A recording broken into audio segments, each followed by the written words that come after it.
भारत क्या है? विश्व गुरु है।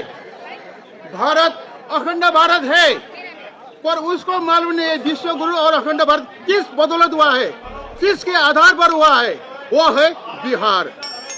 एक ही राज्य है जिसके बदौलत पर आज भारत को विश्व गुरु का उपाधि मिला है और अखंड भारत का उपाधि भी मिला है। ये क्या हुआ? अखंड भारत किसके लिए हुआ है? सम्राट अशोक, जिसका राज्य विस्तार ईरान तक था। और विश्व गुरु किस लिए मिला?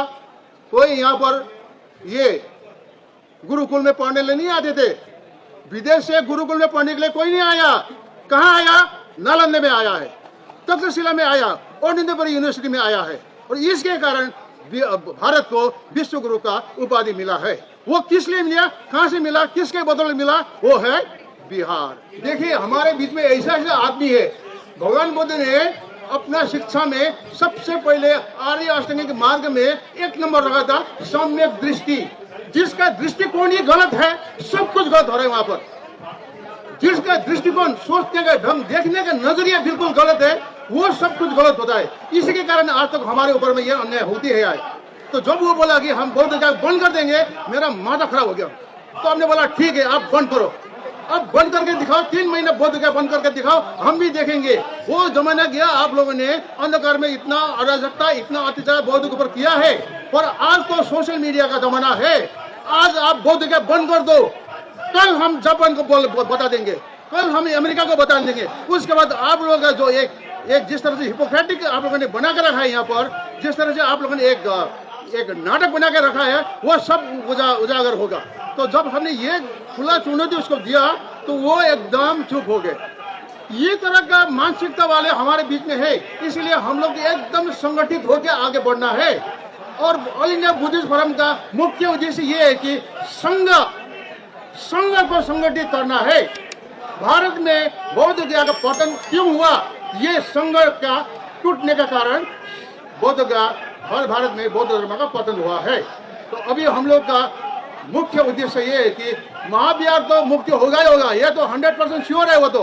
पर अभी हमारा कार्य है कि भारत को फिर बौद्धमय बनाना है। अभी राज सत्ता वाले सब कुछ फुदक रहे हैं वो लोग। भारत क्या है? विश्व गुरु है। भारत अखंड भारत है, पर उसको मालूम नहीं है विश्व गुरु और अखंड भारत किस बदौलत हुआ है, किसके आधार पर हुआ है। वो है बिहार। एक ही राज्य है जिसके बदौलत पर आज भारत को विश्व गुरु का उपाधि मिला है और अखंड भारत का उपाधि भी मिला है। ये क्या हुआ? अखंड भारत किसके लिए हुआ है? सम्राट अशोक, जिसका राज्य विस्तार ईरान तक था। और विश्व गुरु किस लिए मिला? कोई यहाँ पर ये गुरुकुल में पढ़ने लिए नहीं आते थे। विदेश से गुरुकुल में पढ़ने के लिए कोई नहीं आया। कहाँ आया? नालंदा में आया है, तक्षशिला में आया और नींदपुरी यूनिवर्सिटी में आया है। और इसके कारण भारत को विश्व गुरु का उपाधि मिला है। वो किस लिए मिला, कहां से मिला, किसके बदौलत मिला? वो है बिहार। और आज क्या है, अंग्रेजी में बोला जाता है कि once religion is lost, culture is lost. अगर आप अपना धर्म छोड़ेंगे तो क्या हुआ? आपका संस्कृति गायब होगा। If religion is lost, culture is lost, once culture is lost, identity is lost. Once identity is lost, everything is lost. आज बिहार का स्थिति यह हुआ है। इतना गरिमामय, इतना गौरवमय इतिहास होते हुए भी बिहार का ये स्थिति क्यों है? ये है कि अपना धर्म छोड़ने के कारण अपना संस्कृति भूल गया, अपना पहचान भूल गया। आज इस तरह से ये अवस्था हुआ है। अपना पहचान एक विश्व गुरु होने का, अपना पहचान अखंड भारत का, वो सब भूल के आज बिहार का ये स्थिति है। तो अभी एक बात तो निश्चित है, देखिए, महाविहार तो मुक्त होके ही रहेगा और हम लोग का महाविहार के साथ साथ में भारत को फिर बौद्धमय बनाने का संकल्प लेना है। और इसके लिए हम लोग एकदम संगठित होना जरूरी है। और हम बार बार बोल रहे हैं कि बौद्ध धर्म ऐसा धर्म है, इतना पवित्र धर्म है। हम घर घर में जाके, गांव गांव में जाके ये धर्म प्रचार करते हैं। मेरा काम ही पहला धर्म प्रचार ही था, धर्म प्रचार करना ही मेरा काम है। और धर्म प्रचार में हम इस तरह से कह सकते हैं कि आप बहुत सारे ऐसा सर्वधर्म सम्मेलन हमको बोलने का मौका मिला है, पर वहां पर हमने बोला है नॉन बुद्धिस्ट को, पादरी को भी बोला है, मौलवी को बोला है कि आप बुद्ध को मानो न मानो, किंतु बुद्ध का शिक्षा तो आपको मानना ही पड़ेगा। कोई बोल नहीं सकते कि हम तो जर्मनी का आदमी है, हम अमेरिकन है, हम तो बुद्ध को नहीं मानते। बुद्ध को मत मानो, कोई बात नहीं, पर बुद्ध का शिक्षा से तो आप भाग नहीं सकते।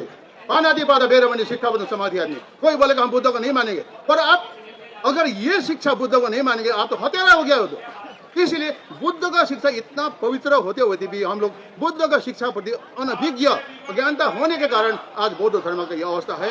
अभी आप लोग का दायित्व बनता है कि हम लोग को बौद्ध धर्म को फिर जागृत करना है और पुराना गरिमा में इसको वापस लेके आना है। बस इतने बोलते हुए समय नहीं है, और भी बहुत सारे वक्ता है।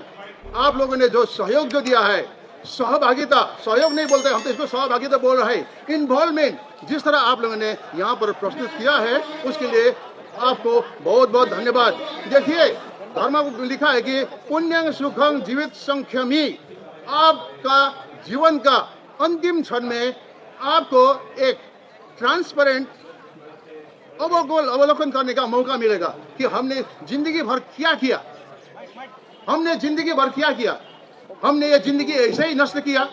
तो जब आपको उस टाइम पर लास्ट मेंटल स्टेट, अपना जीवन का अंतिम क्षण, उस टाइम पर आपको ये कभी पश्चाताप नहीं होना चाहिए कि हमने इतना अच्छा मौका मिला था हमको एक पुण्य अर्जित करने का, पर इसमें हमने अपना मूर्खता, अपना उदासीनता, अपना आलस्य के कारण हमने गवा दिया है।